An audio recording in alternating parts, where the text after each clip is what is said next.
Revenge films. I was working away from my hometown, but recently I heard the news of my nephew Martin getting married. So I took some time off to visit my hometown. I called and told Martin that I was back in town, and he said he wanted me to meet his fiancée. So we were to meet at a restaurant. When I showed up there, Martin waved at me with a big smile. As I sat down and saw his fiancée, she looked somehow in a bad mood. But I hadn't seen Martin for a few years, so I was excited to see him and greeted her politely. "Hi, nice to meet you." She then looked me up and down and just said, "So it's you." Martin immediately told me her name, Tracy, to save the day, but she was looking outside the window the whole time Martin and I were talking, and we barely exchanged words. I didn't understand why Tracy had such a bad attitude. Maybe they had an argument right before the meeting? On the wedding day, I showed up at the venue only to find there was no seat for me. I certainly received the invitation and replied that I would attend. I asked the staff about it, and their answer upset me. "We are sorry to tell you that the bride has made a change to the guest list. We were informed that you were unable to attend due to an urgent matter, and your name was removed from the list." What? I don't know anything about it. I insisted on double-checking it, but the seating was arranged already, and they couldn't do anything about it. I went up to the dressing room to ask Martin about it. Martin wasn't there, but Tracy was. So I asked her directly, "Can you tell me what's going on? I got an invitation and I replied, but they said you removed my name from the list." "You heard right. We didn't want a poor man attending our wedding." A poor man? "I heard about you. You only made it to middle school, and then you found it so embarrassing that you ran away to the city. I don't want my guests to know that person will become my family.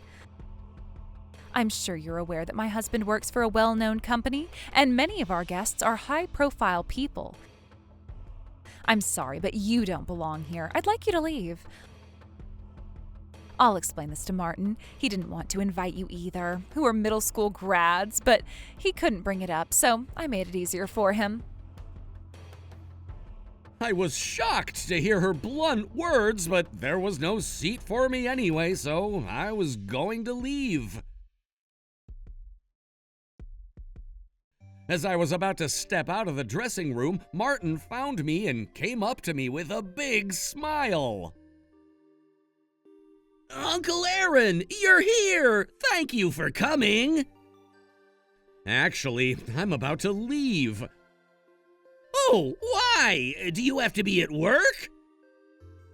"No, but your bride is embarrassed to have me as your guest because I'm a middle school graduate and poor, so there's no seat for me." I could tell he was enraged hearing what I said. "What do you mean by there's no seat for my uncle? What's with the middle school grads and poor?" But it's true, isn't it? I heard about your uncle a long time ago who was a middle school grad and ran away to the city. You have no idea what you're talking about! He's the CEO of the company that's the parent company of the company I currently work for! What? But he only went to middle school. That part is true, but it wasn't runaway at all. When he was young, my grandmother was sick and hospitalized. He quit high school and went to the city to work so he could send money for her medical treatment. He sent money every month. He was said to be a valedictorian. He started his current company from zero. And when my dad died of illness, he took care of everything and me. He even gave me a position in his company. After everything was said, Tracy became pale. I didn't know that. It's not about whether you knew it or not. You get along with people because they're rich, or you despise them because they went only to the middle school. I never knew you had such an ugly side. Wait a minute. No, actually, it's good. Glad this happened. I could never marry a woman like you and have a life together.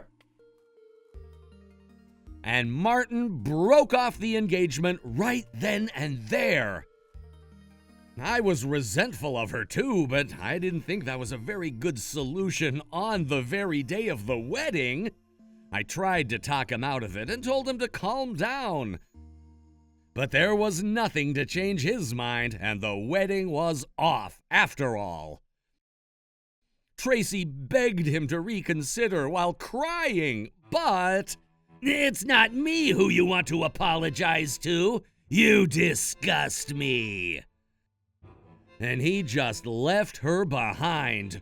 It was chaotic, naturally, but some people saw how Tracy talked to me, who was like a father figure to the groom. It seemed like they were convinced of the consequences. Tracy's parents were also embarrassed and outraged by their daughter's behavior. Since everything was Tracy's fault, she was charged a cancellation fee and other associated costs. She was in hot water, sought my phone number, and called me. She sounded desperate. Please help me. Please talk him out of it, or he will lose his own happiness. That made me laugh. On the contrary, I think you saved his life. He didn't have to go through his life with somebody malicious like you. He's a good person. He'll have no problem finding the next someone special.